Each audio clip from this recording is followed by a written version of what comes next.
Driving the snowplow. Deep sleep story. The phone rang at 11:30, cutting through the quiet hum of the late-night news. Hank didn't startle. He'd been half expecting it, watching the weather radar on his laptop for the past hour, seeing that dense band of white and blue creeping in from the northwest. Heavy snow, the kind that falls thick and fast and doesn't stop until morning. He reached for the phone without taking his eyes off the screen. "Yeah, I see it," he said, before the dispatcher could even speak. "Figured you would," came Linda's voice, warm and knowing. She'd been working the overnight dispatch for almost as long as Hank had been driving. "We're calling everyone in. They're saying 8 to 12 inches by dawn. I'll be there in 20, Hank said. "Drive safe." He smiled at that. "Always do." The apartment was quiet when he stood, just the tick of the radiator, and the muffled sound of wind starting to pick up outside. Hank lived simply. A worn leather armchair facing the television, a small kitchen table with one chair, bookshelves lined with paperback thrillers and repair manuals. Everything in its place, everything orderly. He'd lived alone for 15 years now, since the divorce, and he'd made peace with the solitude. More than peace, he'd come to prefer it. He moved through the apartment with practiced efficiency, no wasted motion. First, the base layer. Thermal underwear, top and bottom, soft and gray. Then the Carhartt work pants, heavy canvas worn smooth at the knees. A flannel shirt, forest green, thick enough to trap warmth. Wool socks, the good ones from the outdoor store, pulled up high. His work boots, Timberlands with thinsulate lining, laces double knotted. The insulated jacket came last, orange and brown, reflective strips across the chest and back. In the bathroom he splashed cold water on his face, ran wet hands through his hair. Gray at the temples now, more salt than pepper. 53 years old, 20 of them spent behind the wheel of a plow truck. He looked at himself in the mirror for just a moment, then flicked off the light. The truck he drove to the depot, his personal vehicle, a 10-year-old Ford pickup, was already dusted with white. Fat flakes drifting down lazy and slow, the kind that meant business. No wind yet, just vertical descent, building steadily. He brushed off the windshield with his forearm, climbed in, started the engine. The cold bit at his exposed skin for the few seconds before the heater kicked on. The streets were quiet. Monday night, nearly midnight, and most sensible people were already in bed.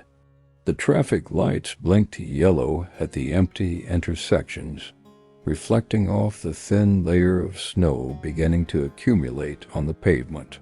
Hank drove slowly, deliberately, watching the way his tires tracked through the white. Not slippery yet, but getting there. He passed the corner diner where he usually grabbed breakfast after his shifts.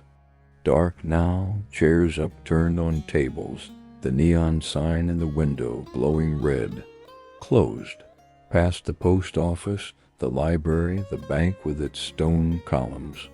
All the familiar landmarks of a small town, population 8,000, the kind of place where people knew your name and your business, and you'd given up minding about either a long time ago.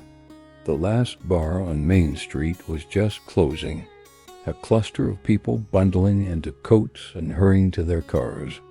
Hank recognized a few faces in his headlights. Tom from the hardware store, the Brennan sisters who ran the flower shop. They'd all be waking up to clear driveways and sidewalks, safe in their homes because he and the other drivers would spend the night making sure the roads were passable. The thought settled into his chest, warm and solid. Purpose. That's what this job gave him. Tangible, visible purpose. The municipal garage sat at the edge of town, a sprawling metal building with 6 large bay doors. 3 were open, light spilling out onto the snow. Hank pulled into the lot and parked beside the other personal vehicles already there. He could see movement inside, hear the echo of voices and the rumble of diesel engines warming up. He walked into the warmth and noise, nodding to the other drivers. Mike, young and eager, checking his phone. Daryl, quiet and methodical, already in his truck. Susan, the only woman on the crew, drinking coffee from an enormous travel mug. They didn't say much to each other, didn't need to. They all knew the drill. Hank walked to bay number 4, and there she was. Big Red, a 2008 International Work Star, painted municipal orange red, with a 10-foot straight blade mounted on the front and a salt spreader in the back. She was battered and scarred, rust showing through at the wheel wells, the paint scratched and faded. The driver's side door had a dent from where Hank had misjudged a snowbank 3 winters ago. The passenger mirror was held on with zip ties after a low-hanging branch had caught it last March. She was beautiful. "Hey, girl," Hank said softly, patting the hood as he walked around her. Pre-trip inspection, same as always. He checked the fluid levels under the hood, oil good, coolant good, windshield washer topped off. Walked around, checking the tires, the lights, the blade connection. He climbed onto the back to make sure the salt spreader was full, the auger moving freely. Everything in order. He saved the best for last. Climbing up into the cab was like entering a familiar room, every detail memorized. The seat worn to the shape of his body, foam visible through a split in the vinyl. The steering wheel wrapped in electrical tape where the original covering had cracked away. The radio mounted under the dash, the CB receiver clipped to the sun visor. Coffee stains on the center console. A small plastic snow globe someone had given him years ago, secured with Velcro, the tiny town inside perpetually caught in a blizzard. He settled into the seat, adjusted the mirrors, though they were already right, adjusted them anyway, and reached for the ignition. The key turned. The engine cranked once, twice, then caught with a deep, throaty rumble that he felt in his chest more than heard. Big Red shook herself awake, the whole cab vibrating with that particular diesel rhythm, uneven and powerful. Hank let her idle, warming up while he programmed his route into the GPS unit mounted on the dashboard. Not that he needed it. He knew every street, every turn, every trouble spot. But protocol was protocol. He switched on the radio scanner to monitor the other drivers, checked the CB, tested the blade hydraulics up, down, angle left, angle right. Everything responded smoothly. The heater began pushing warm air through the vents, and Hank cracked his knuckles, rolled his shoulders. Outside the bay door, the snow was falling heavier now, thick flakes swirling in the lights. Linda's voice crackled over the radio. "All units where at go. Standard winter storm routes, priority on main arteries first. Expected accumulation now at 10 to 14 inches. Stay safe out there." Hank picked up his radio mic. Unit 4, Big Red, heading out. He shifted into gear and the truck lurched forward with a diesel growl. The blade scraped against the concrete floor of the bay, then lifted clear as he touched the hydraulic control. Out into the night, into the storm, into the work he loved. The first pass down Main Street was always satisfying. The blade dropped with a heavy chunk, and Hank eased forward, feeling Big Red's weight and power as she pushed into the accumulated snow. It wasn't deep yet, maybe 2 inches, but it was coming down fast enough that he could already see the difference between where he'd driven and where he hadn't.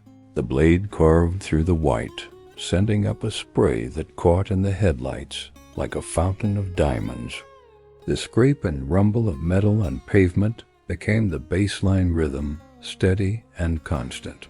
Behind him in the mirrors, he could see the clear, dark stripe of asphalt he was leaving, glistening wet where the blade had scraped clean. This was the part he loved most, the beginning. The virgin snow and the empty streets, and the whole night ahead. No traffic, no complications. Just him and Big Red and the work.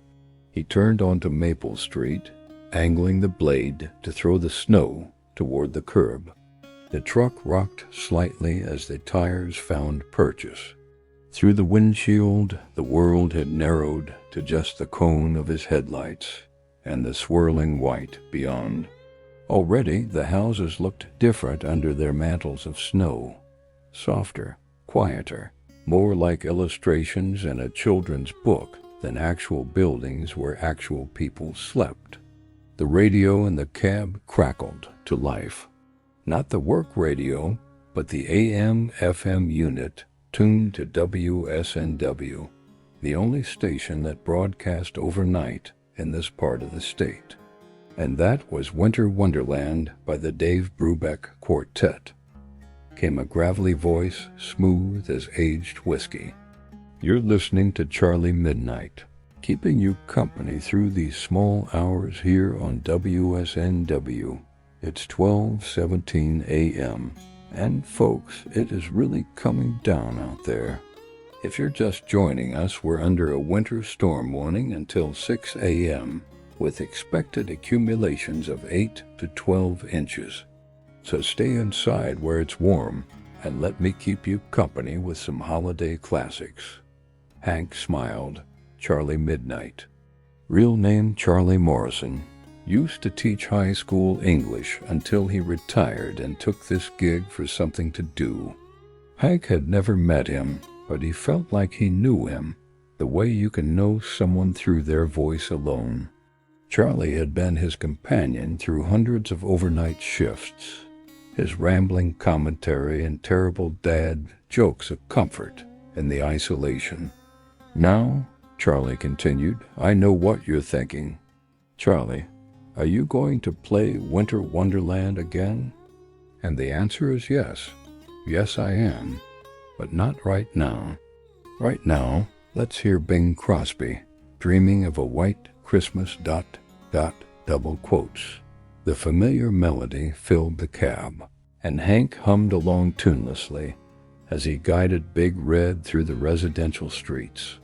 Left on Oak, right on Birch, straight through on Pine. The snow was accumulating faster now, and he could feel the truck working harder to push it aside. Good. This was what she was built for. He passed house after house, dark except for the glow of Christmas lights. Blues and golds and reds and greens strung along gutters, wound around porch railings, outlining windows. In some windows he could see Christmas trees, their lights twinkling in the darkness.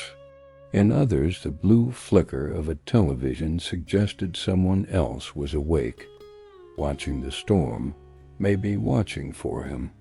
At the corner of Birch and 3rd, a woman stood at her window, silhouetted against the warm interior light. She raised a hand as Hank passed, and he lifted 2 fingers from the steering wheel in acknowledgement. He didn't know her name, but she was always there on storm nights, watching. He imagined she had someone on the roads she was worried about. A son or daughter driving home for the holidays, maybe. Or maybe she just couldn't sleep and found comfort in watching the plows go by, evidence that someone was out there taking care of things. The thought made him sit a little straighter. Guardian. That's what one of the old-timers had called this job when Hank first started. "We're guardians," Ned had said, his weathered face serious. "People sleep sound, because they know we're out here making sure they can get where they need to go come morning. Don't ever forget that." Hank hadn't. He turned onto Elm Street, a narrow residential road lined with old maples, their bare branches now heavy with snow. And there, right at the edge of the curb, maybe 6 inches onto the street itself, stood a snowman. A good one, too. 3 solid spheres stacked high, nearly 4 feet tall. Stick arms, a carrot nose, button eyes that might have been rocks or actual buttons. A red scarf wrapped around its neck, and a battered top hat perched on its head at a jaunty angle. Some kid had put real effort into this one. Some kid had also built it way too close to the road. Hank slowed Big Red to a crawl, assessing the situation. He could see the snowman's base, the bottom sphere, extending maybe 4 inches into what would normally be the travel lane. If he just kept going with the blade down, Frosty would be decapitated in about 3 seconds. "All right, buddy," Hank said aloud. "Let's see if we can't avoid taking your head off." He angled the blade slightly left, steering right to compensate, bringing Big Red as close to the center line as he dared. The truck lumbered past, and Hank watched in his side mirror as the blade's edge missed the snowman by maybe 8 inches. "Watch your toes there, friend," he muttered. "That's as close as you're getting." In his mind, he could see the kid who'd built it, mittened hands packing snow, face red with cold and effort, coming out in the morning to find it still standing, miraculous and intact, despite the plow going through. He hoped the parents would think to move it farther from the road before the next pass. Charlie Midnight's voice returned. That was Bing, of course, the voice of Christmas himself. "Now I've got a riddle for you night owls out there. What do snowmen eat for breakfast?" Hank waited, smiling despite himself. "Frosted flakes." Charlie delivered the punchline with obvious delight at his own joke. "I'll be here all night, folks." Well, until 6 a.m. anyway. Coming up after this short break, we've got a folk rendition of Good King Wenceslas that I guarantee you've never heard before. The rhythm of the work settled over Hank like a comfortable blanket. Forward, laid down, push, lift, reverse, angle, forward again. The movements became automatic, his hands and feet operating the controls without conscious thought. Big Red's engine maintained its steady rumble, and the blade scraped and sang against the pavement, and the snow kept falling in the headlights. Time did strange things out here in the darkness. Minutes could stretch into what felt like hours, or compress into nothing. Hank had no idea if he'd been driving for 30 minutes or 90 when he finished the residential section and turned back toward the main routes. It didn't matter. There was only the work, and the work was enough. He ran through Main Street again, the snow already beginning to reaccumulate, but not badly. Just a dusting over the wet pavement. He'd need to come back through every hour or so, keep it clear. The truck's dashboard clock read 1:48 a.m. The storm showed no signs of letting up. If anything, the snow was falling even harder now, visibility dropping to maybe 30 feet, even with the high beams on. The world became very small. Just a cab, warm and loud and smelling of diesel and old coffee, and the faint metallic tang of the heater running full blast. Beyond the windshield, the swirling white. Above, the yellow glow of the streetlights creating halos in the storm. Everything else was darkness and snow and the steady work of the blade. Hank's mind drifted the way it always did on long shifts. He thought about the first time he'd sat in a truck like this 20 years ago now. Fresh off the divorce, looking for work, any work, something to fill the days and pay the bills. He'd had no experience, no particular skills, just a clean driving record and a willingness to work nights and weekends. Ned had been his trainer, an old man even then, probably 70, but still driving shifts because he said retirement was boring. Ned had taught him everything. How to read the snow, the difference between powder and pack and ice. How to feel what the blade was doing through the vibrations in the steering wheel. How to anticipate drifts and black ice and the dozen other hazards that came with the job.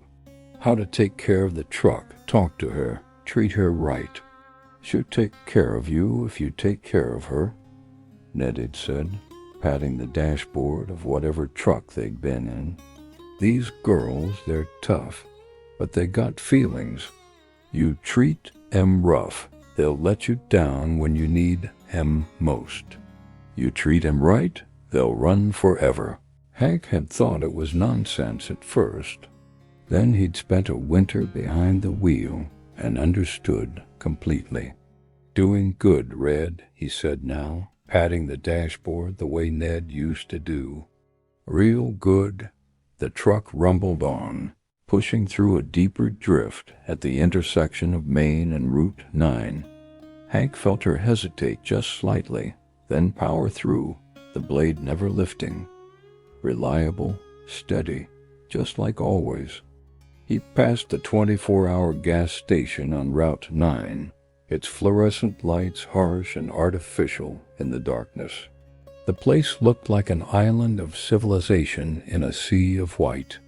A young guy was visible through the windows, restocking shelves, moving with the slow deliberation of someone trying to stay awake through a quiet shift. Hank made a decision and pulled in, parking Big Red off to the side. He needed a break, needed to stretch his legs, shake off the hypnotic pull of the work. The cold hit him like a wall when he opened the door, shocking after the warmth of the cab. Snow immediately began accumulating on his shoulders and hat as he walked to the building.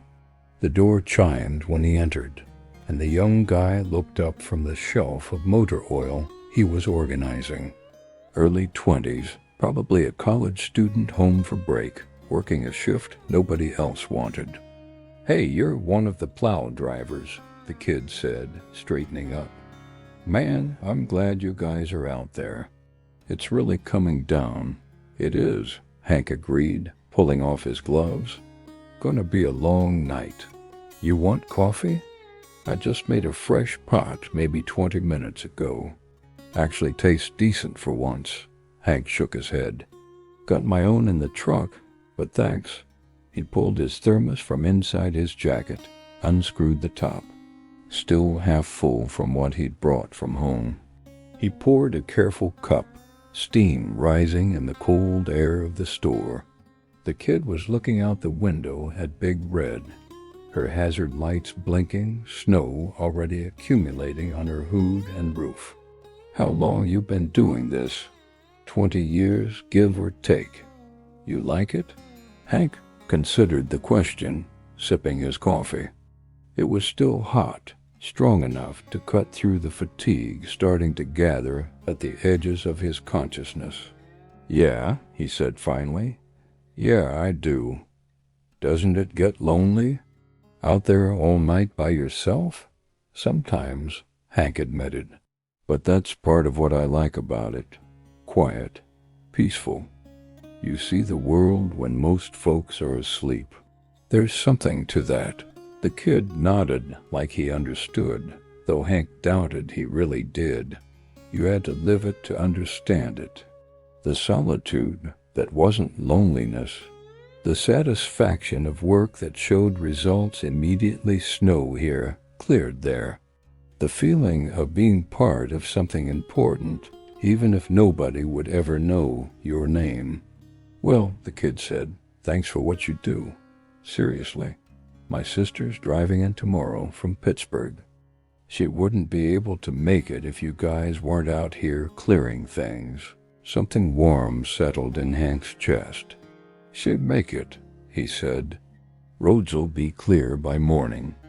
Back in the truck, Hank sat for a moment with the engine idling, watching the snow accumulate on the windshield, obscuring his view. He activated the wipers, thump, thump, thump, thump, and the world cleared again. He put Big Red in gear and pulled back onto Route 9, heading out toward the rural routes, the back roads that wound through farmland and forest. This was where the work got serious. No street lights out here. No houses every 100 feet. Just long stretches of two-lane road bordered by fields and fence lines and the occasional cluster of mailboxes marking a farm drive. The snow fell heavier away from town, or maybe it just seemed that way without the buildings to break the wind. The wind had picked up. Hank could feel it in the way Big Red rocked slightly on the road, see it in the way the snow no longer fell straight down but slanted, driving almost horizontal at times. Drifting would be a problem. It always was on these open roads. He downshifted, feeling the engine's note change, feeling Big Red dig in and push harder. The blades sent up rooster tails of snow, white fountains caught in the headlights. Beautiful in its own way, stark and clean and honest. Charlie Midnight came back on the radio. 2:33 a.m., and we're listening to some holiday classics here on WSNW. That was Good King Wenceslas by the Barrow Street Folk Ensemble. And if you recognize that one, you're either a folk music scholar or you've been listening to me for way too long. Either way, I appreciate you.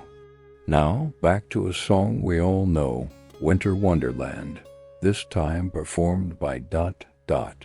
Hank turned the volume down slightly. He'd heard this song 4 times already tonight.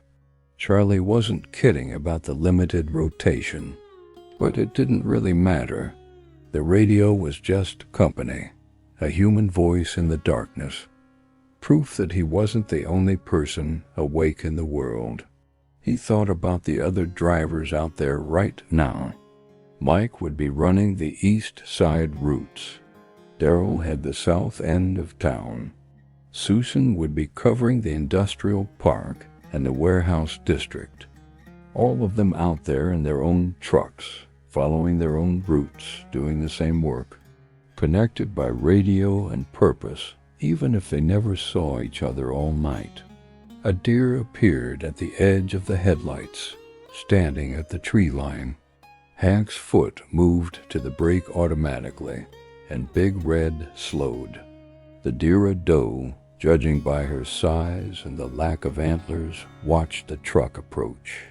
Her eyes reflected the headlights, 2 points of green fire in the darkness.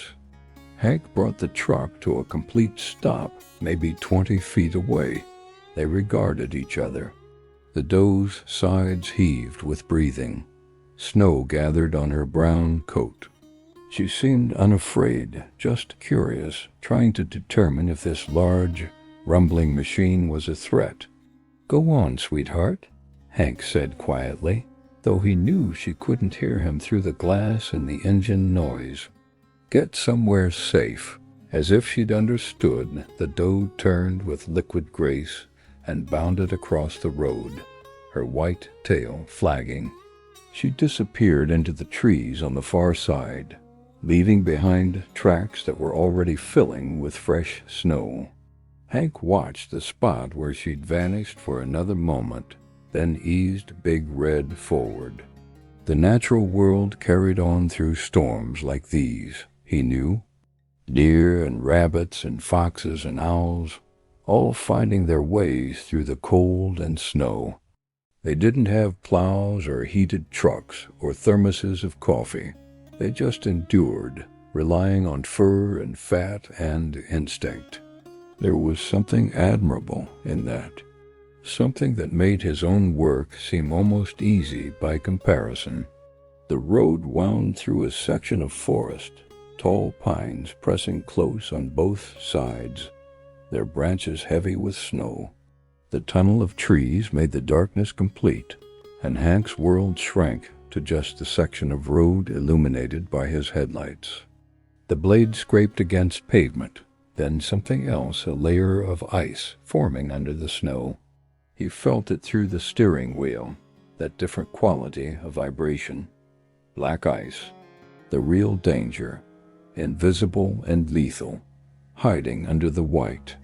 Hank's hands tightened slightly on the wheel, his attention sharpening. This is where experience mattered. This is where you had to really know your truck, know what she could handle and what she couldn't.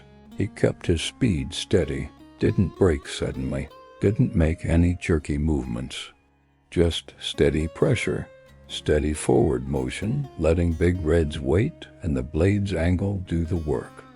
They emerged from the forest into open farmland, and Hank let out a breath he hadn't realized he was holding. Fields stretched out on either side, white and unmarked except for the fence posts, marching away into the darkness. Somewhere out there, farmhouses stood dark and quiet, farmers sleeping the deep sleep of people who worked hard all day and would wake early to work hard again. Hank understood that kind of labor, the physical, tangible kind where you could see what you'd accomplished at the end of the day. A field plowed, a barn built, a road cleared. Work that mattered not because it was glamorous or well-paid or recognized, but because it needed doing. His father had been a carpenter, building houses with his hands until his knees and back gave out. His grandfather had worked in a mill, blue collar all the way back, men who came home tired and went to bed early and didn't complain. Hank had thought he'd escape that when he went to college, got his business degree, took that office job at the insurance company. Then the economy crashed and the company downsized, and suddenly his degree was worth less than the paper it was printed on. And around the same time, his marriage ended. Amicable enough but final, both of them acknowledging they'd become strangers living in the same house. And he'd found himself at 43 years old, starting over, taking any job he could get. Best thing that ever happened to him, as it turned out. The office job had been slowly killing something in him, he realized later. Some essential part of himself that needed to be outside, needed to be moving, needed to see results. He'd been dying behind that desk, and he hadn't even known it. The plow truck had saved him, given him back to himself. "Thank you for that," he said aloud, though he wasn't sure who he was thanking. The universe, maybe, or just luck. Big Red rumbled on through the storm, faithful as always. 3:47 a.m., according to the dashboard clock. The darkest part of the night, the hours when the world felt most abandoned, most isolated. Hank had been driving for over 4 hours, and the fatigue was starting to settle into his shoulders, his lower back.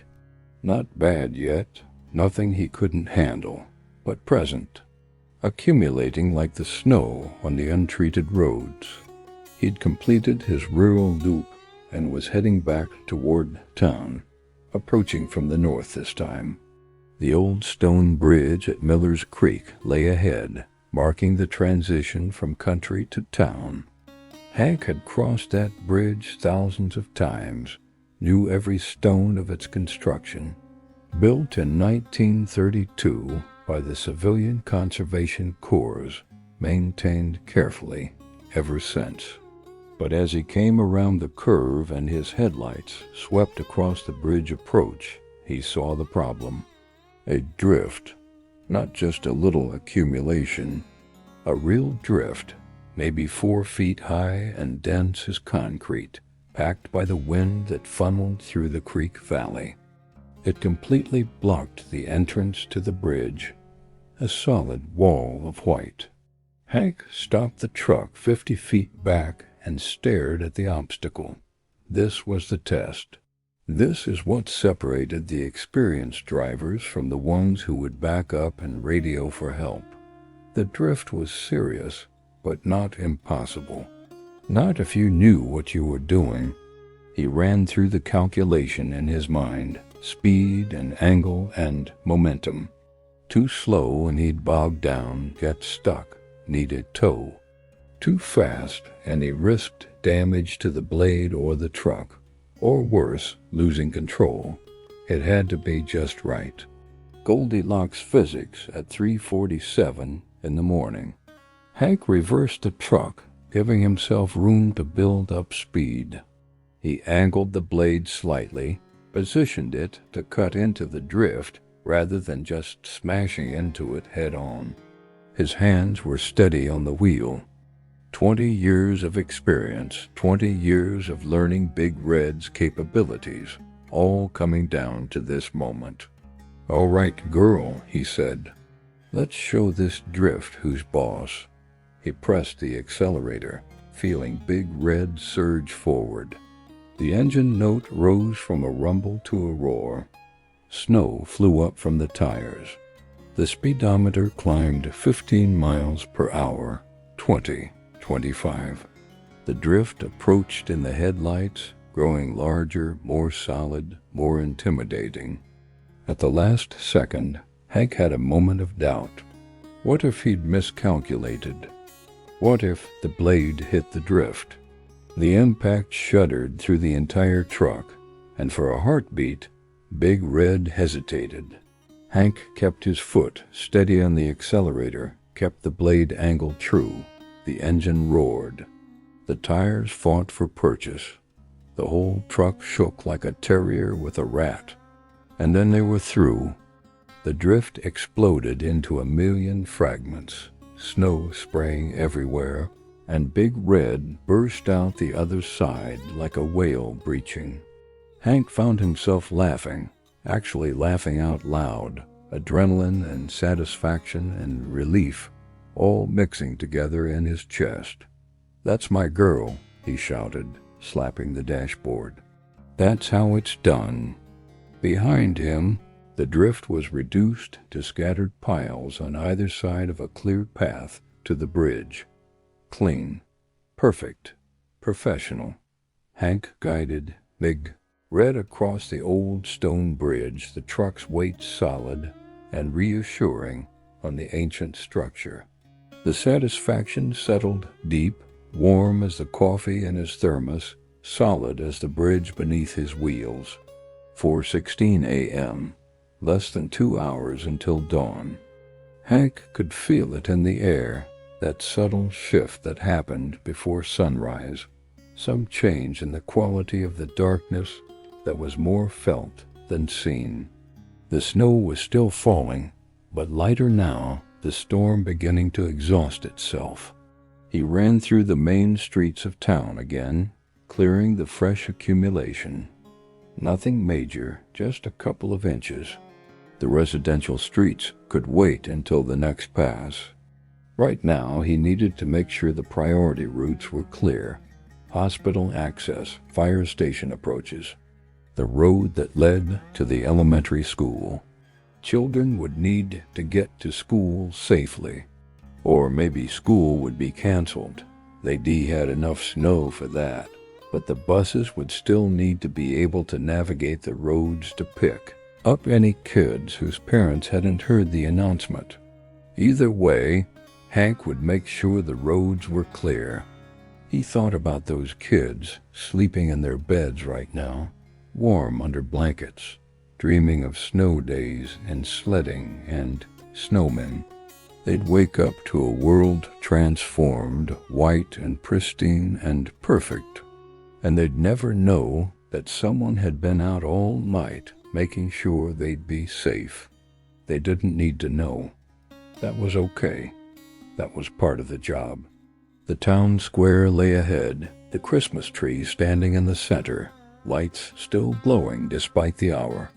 Someone had wrapped the whole tree in white lights this year, thousands of them, so the evergreen seemed to glow from within. A star sat atop it, gold and radiant. Around the square, the historic buildings stood watch. The courthouse with its clock tower, the old bank with its granite columns, the general store that had been operating in the same location since 1873. Hank took his time clearing the square, making sure every inch was scraped clean. This was the heart of town. This was where the Christmas Eve ceremony had taken place last night. Was it only last night? Already it felt like days ago, where children had sung carols, and the mayor had thrown the switch to light the tree, and everyone had gathered in their winter coats, breath steaming, faces glowing in the lights. The nativity scene sat on the courthouse lawn, wooden figures carved by some long-dead craftsman, painted and repainted over the decades. Mary and Joseph and the baby Jesus, shepherds and wise men, and an angel, all of them now dusted with snow, peaceful in the early morning darkness. Hank cleared the access roads around the square and moved on. Final routes now, the home stretch. Hospital access clear. Fire station clear, elementary school road clear. He checked off each priority in his mind, methodical and thorough. The radio crackled. Linda's voice sounding tired but satisfied. All units checking in. How are we looking out there? One by one, the drivers responded. Mike, east side clear. Daryl, south sector complete. Susan, industrial park done. Heading back to depot. Hank picked up his mic. Unit 4, all priority routes clear. Residential streets 80% complete. One more pass and we're done. Copy that, Hank. Good work, everyone. Storm's moving out. Should be clear by 6. Hank made his final residential pass, winding through the quiet streets one last time. The houses were still dark, families still sleeping, unaware of the work being done for them. He passed the snowman on Elm Street, still standing, still intact. He'd managed to preserve it through 3 passes now. That kid would be happy. And then, as he turned onto Maple Street for the last time, he saw it. The sky to the east, no longer pitch black. A gradual lightening, deep indigo giving way to something softer. Not quite gray. Not quite purple. Something in between. The first hint of dawn. Hank stopped the truck in the middle of the empty street and watched. You didn't often get to see the dawn when you worked the graveyard shift. Usually you were back at the depot by the time the sun came up, filling out paperwork, heading home. But sometimes, if the timing was right, you caught this moment. The world suspended between darkness and light. The color spread across the eastern sky, imperceptible at first, then undeniable. Indigo fading to violet, violet bleeding into rose. The clouds, low and heavy, caught the color and reflected it, turning the whole sky into a canvas. Pink and gold began to touch the tops of the trees, the roofs of the houses, the distant hills. The snow-covered world transformed under the changing light. What had been shades of gray and black became white and pink and gold. Every surface that had been marked by shadow began to glow. The icicles hanging from gutters turned to crystal. The snow on the branches became touched with fire. Hank sat in the cab of Big Red, engine rumbling, and watched the dawn break. Beautiful. Impossibly, undeniably beautiful. This was the earned beauty, the reward for the night's labor. This was the sunrise that most people slept through, the transformation that happened while the world dreamed. He thought about trying to describe it to someone, how inadequate any words would be. You had to see it yourself, experience it yourself, earn it through the long hours of darkness. Otherwise, it was just another sunrise. But if you'd been awake all night, if you'd worked through the storm, if you pushed snow and cleared roads and kept the world safe while it slept, then this moment became transcendent. A pickup truck appeared in his mirrors, approaching from behind. Early riser, probably a farmer heading out to check on livestock. The truck slowed as it came alongside Big Red, and through the driver's side window, Hank caught a glimpse of a weathered face under a seed company cap. The farmer raised his hand from the steering wheel, a simple gesture, 2 fingers lifted in acknowledgement. The universal rural greeting that said, "Thank you," said, "I see you," said, "I know what you did out here tonight." Hank lifted his hand in return, the same 2-finger salute. No words needed. Just that moment of connection, driver to driver, worker to worker. The farmer accelerated gently past, his truck leaving fresh tracks in the thin layer of new snow, already dusting the cleared pavement. More vehicles began to appear. A sedan, probably a nurse heading to the hospital, day shift. A SUV with a family inside, kids' faces pressed to the windows, marveling at the snow. An elderly man in an old Buick, driving carefully, grateful for the clear roads. One by one they passed Hank, and most of them waved. Some honked their horns lightly, friendly, all of them able to travel safely because of the work he and the other drivers had done.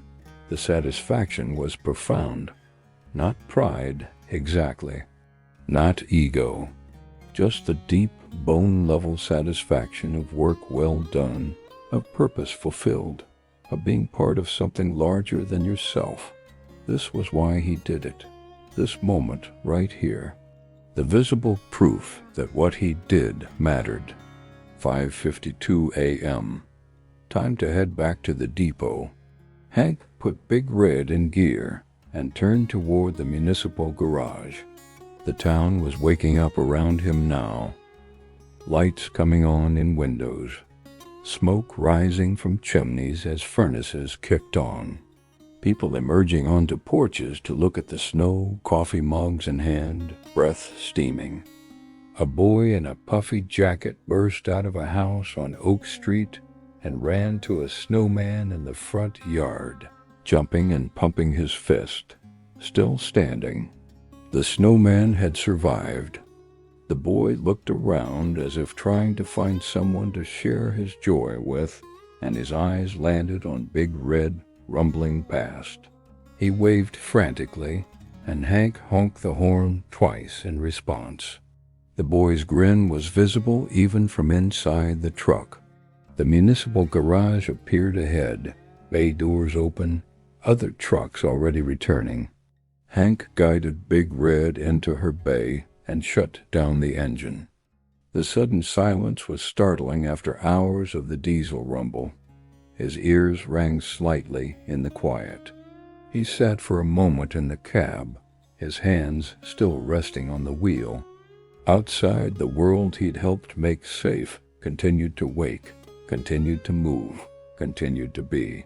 The snow had stopped falling completely now, and the sky was fully light, pale blue streaked with the remnants of pink and gold. "Good work, Red," Hank said quietly, patting the dashboard one final time. "See you tonight if the weather holds."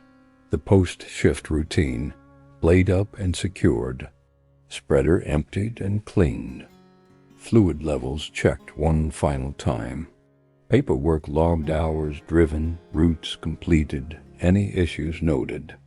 Nothing to report, smooth shift, good shift, the kind you hoped for every time but didn't always get. The other drivers were gathered around the coffee station, comparing notes, talking about drifts and close calls and difficult intersections. Hank poured himself a cup, more for the warmth than the caffeine. He was beyond caffeinated at this point, running on fumes and satisfaction. "Hell of a drift at Miller's Creek," he said to Darrell, who nodded knowingly. "Hit the same one on the South Bridge," Darrell said.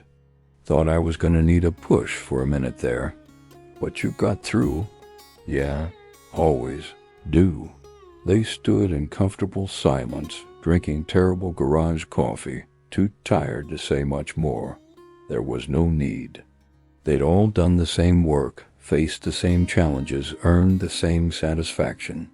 The camaraderie of shared labor. 6:23 a.m. Hank tossed his empty cup in the trash and headed for his personal truck.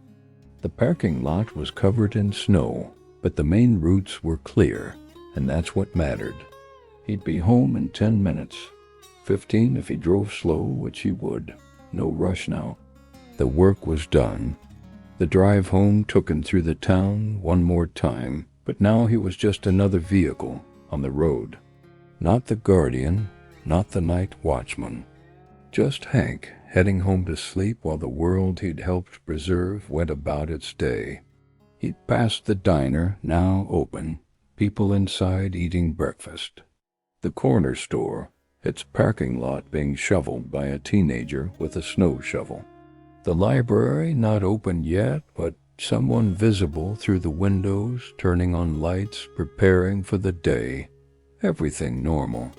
Everything functional. Everything safe. His apartment felt warmer than usual when he let himself in, or maybe he was just colder than usual.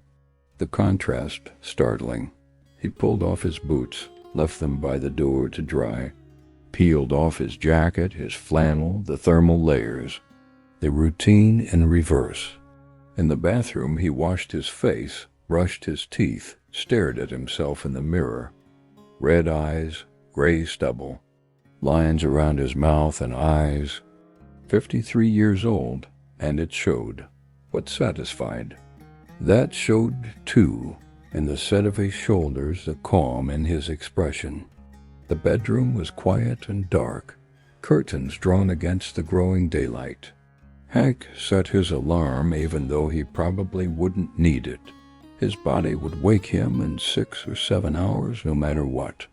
Circadian rhythm permanently adjusted to the night shift. He lay down on top of the covers, too tired to bother getting under them.